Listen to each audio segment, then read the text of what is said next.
बिस्मिल्लाहिर्रहमानिर्रहीम। अस्सलाम वालेकुम स्टूडेंट्स, मुझे नालो अब्दुर्रहमान है। मां तव्हां सां online academy for Sindh board students जे प्लेटफॉर्म खां मुखातिब आहियां।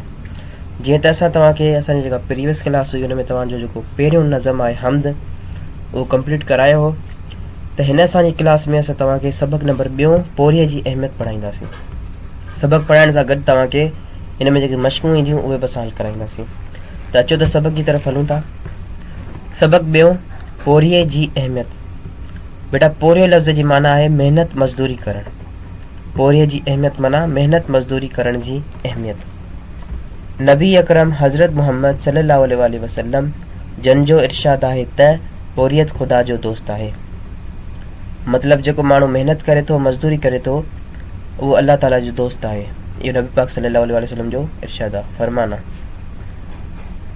हक़ हिलाल जो पोरियो बि हिकु इबादत आहे। उहो इंसान जेको पोरे खां कीबाए थो, मतिलबु उहो माण्हू जेको पोरे खां आर कंदो आहे, मतिलबु त लहराईंदो आहे, सो सदाई ॿियनि जो मोहताज रहे थो। उहो हमेशह ॿियनि जो मोहताज रहंदो आहे।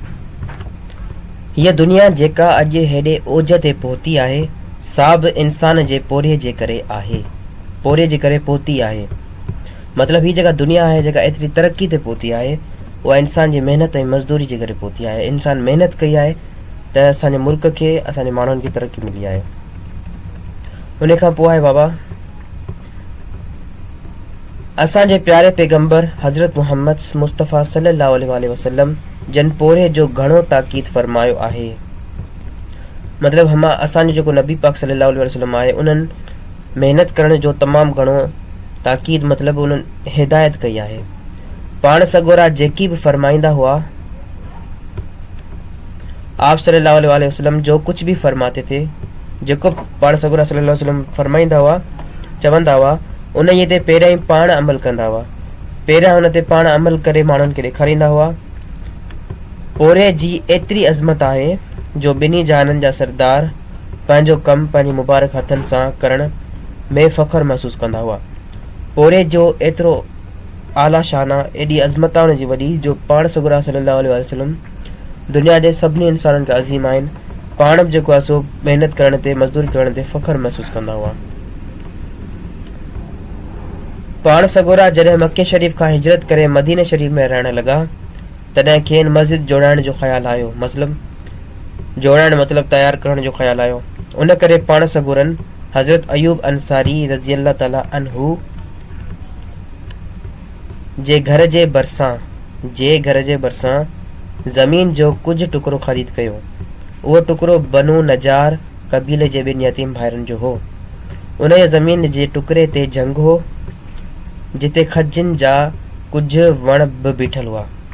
पाण सगोरनि जंग ऐं खजनि जा वण वढाए, मतिलबु कटराए, लाह कढाए, मतिलबु त उन वणनि खे कढी पाणू खोटे मस्जिद जो बुनियादु रखियो, जंहिंखे मस्जिद नबवी सॾियो वञे थो।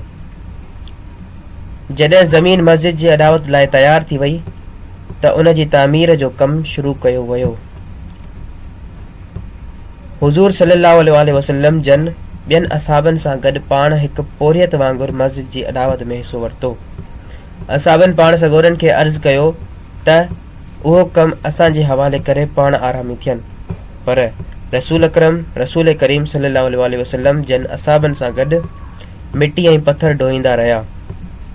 असहाबी पाण सगोरनि खे पोरियो कंदे ॾिसी वधीक जोश ऐं जज़्बे सां कमु करण लॻा। इन खां पोइ आहे बाबा, मस्जिद नबवी उन वक़्तु बिल्कुलु सादे नमूने ठाही वई। कचिन सिरिन जूं भितियूं ठाहे उन्हनि जे मथां खजनि जे फरहनि जी छित रखी वई। मस्जिद में फर्श न हुअण करे मींहुं पवण खां पोइ गप थी वेंदी हुई, तंहिं करे पट ते पथरीली मिटी विझराए उनखे पको कराए छॾियाऊं। उन्हीअ मां साबित थियो त पाण सगोरा पोरे खे केॾो न पसंदि फरमाईंदा हुआ। जेकॾहिं पाण सगोरा रुगो हुकुम कनि हा तॾहिं बि मस्जिद नबवी अॾिजी वञे हा, पर नबी करीम सल्लल्लाहु अलैहि वसल्लम जन पंहिंजे सिर कमु करे पोरे जी अहमियत खे दुनिया आॾो साबित करे ॾेखारियो। असांखे बि घुर्जे त पाण सगोरन सल्लल्लाहु अलैहि वसल्लम जन जे ॾिनल सबक ते अमल करियूं ऐं पोरे खां कॾहिं बि आर न करियूं। बेटा हेसि ताईं तव्हांजो जेको पूरो सबक़ु आहे असां पढ़ी छॾियो। हाणे असां हलंदासीं तव्हांजी मश्क जी तरफ़। अच्छा, त मश्क आहे नंबर 1, हेठियनि सवालनि जा जवाब ॾियो। अलिफ, मस्जिद नबवी जी अदावत लाइ ज़मीन कंहिंखां ख़रीद कई वई? अच्छा बेटा, मश्क जो पहिरियों असां हिते रिव्यू कंदा आहियूं, उन खां पोइ तव्हांखे जेके आंसर्स आहिनि, उन जा जेके जवाब आहिनि उहे असां लिखी ॾेखारींदा आहियूं, पढ़ाईंदा आहियूं। सवाल नंबर 2 आहे, मस्जिद नबवीअ जी अदावत में पाण सगोरन कहिड़ो हिसो वरितो? सवाल नंबर 3 जीम में आहे, पाण सगोरन जे कम करण मां असांखे कहिड़ो सबक मिले थो? बेटा अचो हाणे तव्हांखे हिन जा जवाब ॾेखारियूं, उन खां पोइ अॻिते जो पास मश्क जी तरफ़ असां हलंदासीं। जी बेटा, सवाल नंबर 1 आहे, मस्जिद नबवी जी अदावत लाइ ज़मीन कंहिंखां ख़रीद कई वई? जवाब, मस्जिद नबवी जी अदावत लाइ ज़मीन बनु नजार कबीले जे 2 यतीम भाइरनि खां ख़रीद कई वई।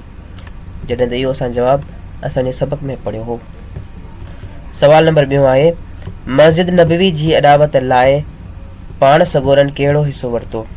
मतिलब पाण सगोरन सल्लल्लाहु अलैहि वसल्लम मस्जिद जी जेॾी महिल अदावत थिए पई त ओॾी महिल कहिड़ो पाण कमु कयो?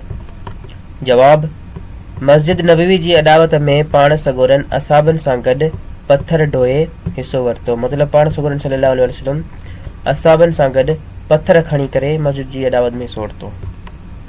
सवाल नंबर 3 आहे, पाण सगोरन जे कम करण मां असांखे कहिड़ो सबक मिले थो?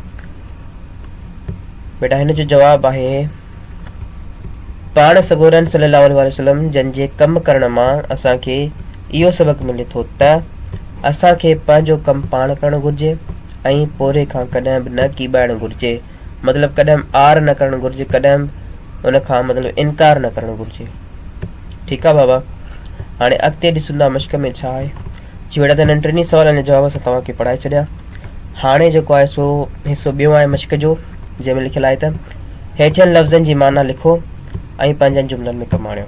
पहिरियों लफ़्ज़ आहे गुण, ॿियो आहे औज, ॿियो आहे रास, तामीर, ताक़ीद।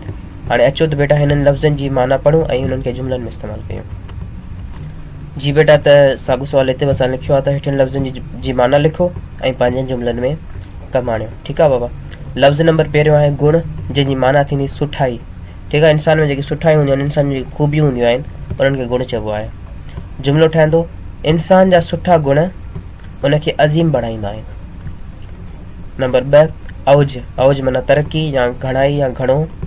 ठीकु आहे, अगरि महिनत कंदासीं त औज बि माणींदासीं। टियों रास, रास मतिलबु मुकमल, पूरो। ठीकु आहे बाबा।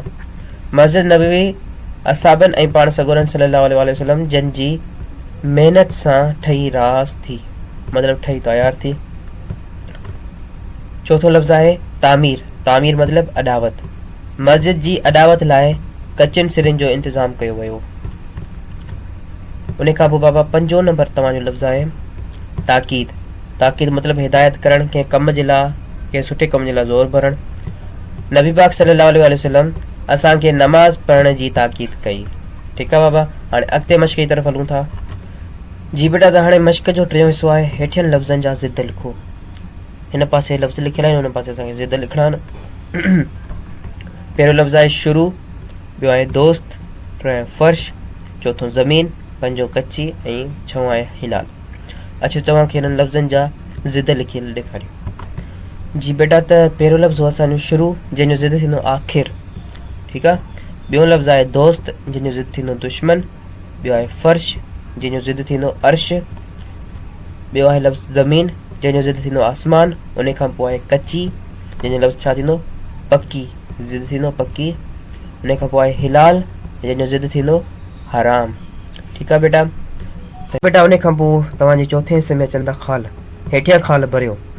हीअ बेटा 5-4 तव्हां वटि ख़ाल लिखियल आहिनि, जेके असां तव्हांखे हल थियल जेको आहे सो पढ़ायूं था।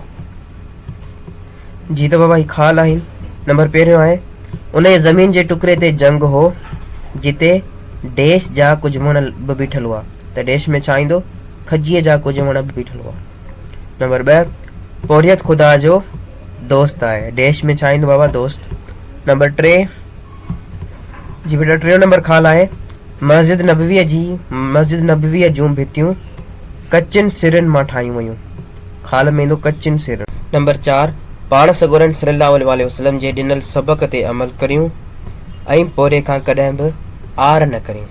ठीकु आहे बाबा, आर मतिलब इनकार लारणु। ठीकु आहे बाबा, त ही हिन ख़ाल में ईंदो। उन खां पोइ तव्हांजी मश्क छा आहे अचो त ॾिसूं। जी बेटा, त ही ख़ाल जेके आहिनि असां तव्हांखे सभु पढ़ाए छॾिया। हाणे तव्हां जो जेको पंजो हिसो आहे हुन में आहे अहिड़ा 10 इसम लिखो, माना अहिड़ा 10 नाला लिखो जेके साह वारनि जायुनि ऐं शयुनि जा नाला हुजनि। अहिड़ा तव्हां के जेको आहे 10 नाला लिखी सघो था बेटा। साह वारनि में तव्हां माण्हुनि जा नाला लिखो ऐं कुझु जानवरनि जा नाला लिखी छॾियो। जायुनि में तव्हां स्कूल लिखी छॾियो, मस्जिद लिखी छॾियो, होटल लिखी छॾियो। उन खां अलावा शयुनि जे नालनि में तव्हां कुझु बि लिखी सघो था, बेजान शयुनि जा नाला हुजनि।